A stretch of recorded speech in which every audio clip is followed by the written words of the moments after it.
Pittsburgh Steelers, Antonio Brown. Man, what a mess. I'm about to hop right on into it. Feel free to hit that subscribe button, hit that notification bell to be notified of every video that I make. Sports and wrestling, I'm on it. If you're a sports fan, hit that subscribe button. If you like wrestling, hit that subscribe button. So, Pittsburgh Steelers, Antonio Brown. Man, I'm watching TV and it's so shocking to me because Pittsburgh Steelers are not the type of ownership that speaks out on things like a Jerry Jones with the Dallas Cowboys. So it was very shocking to me when I see on the bottom of the screen that Pittsburgh Steelers owner Art Rooney II says that it is hard to envision that Antonio Brown will be with the Steelers for training camp next year.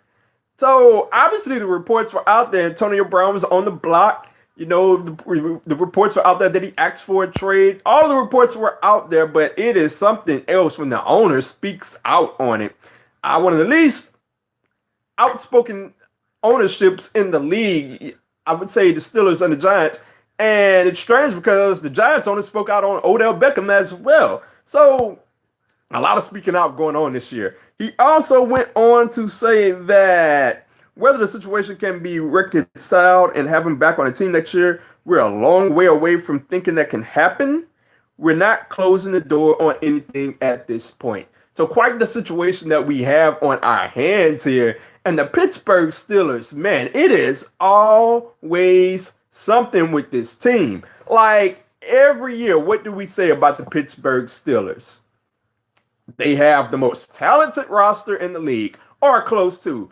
Before the start of every year, when we're talking about Super Bowl favorites, the Pittsburgh Steelers are right there as Super Bowl favorites. It's always the off the field stuff that's causing the Pittsburgh Steelers to screw up or not meet up to expectations or have them miss out on the playoffs entirely, like this year. Like whether it's Ben Roethlisberger calling out Antonio Brown, Ben Roethlisberger calling out Todd Haley for the fake spike last year that turned into an interception against the Patriots last year, whether it's Le'Veon Bell and LeGarrette Blount getting pulled over by the cops in recent years, whether it's Le'Veon Bell holding out for the entire year because he wants his money, whether it's Antonio Brown going off on the sidelines or going off at Big Ben, it is always something with this team, whether it's injuries, whether it's Martavis Bryant getting caught with things and getting suspended. It is always something with this Pittsburgh Steelers team.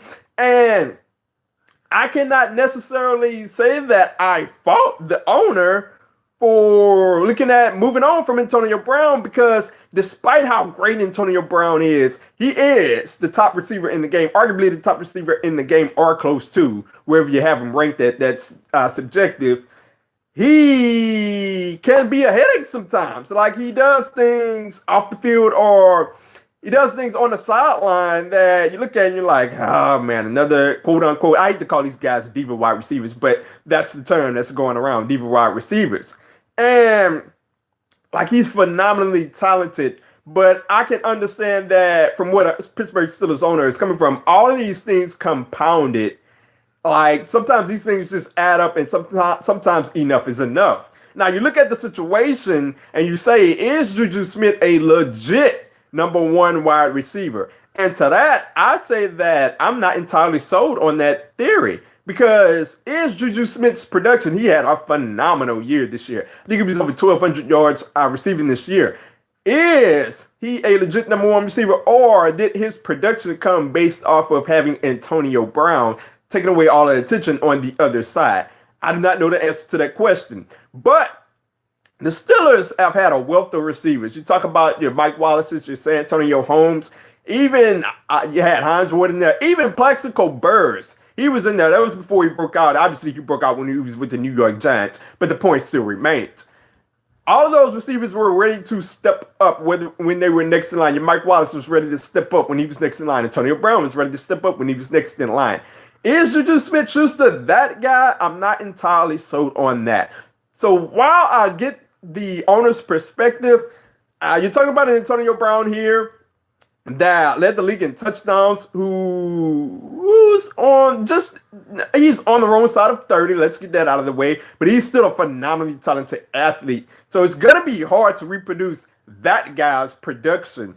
So I agree with the owner's stance, but if you feel that Juju Smith-Schuster is the guy, then you go on ahead and you move Antonio Brown. You see what you can get for him. Now, I don't like the owner coming out publicly and going at Antonio Brown. That kind of decreases your trade value, if you ask me. But the situation is what it is. It's looking like these Pittsburgh Steelers want to move on from Antonio Brown. I think the question next is, what do they get? Do they get a first rounder plus something? What team bites for Antonio Brown?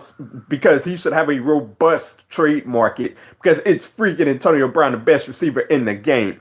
So it'll be interesting to see how this all plays out. Antonio Brown on the trade market, the best receiver in the game.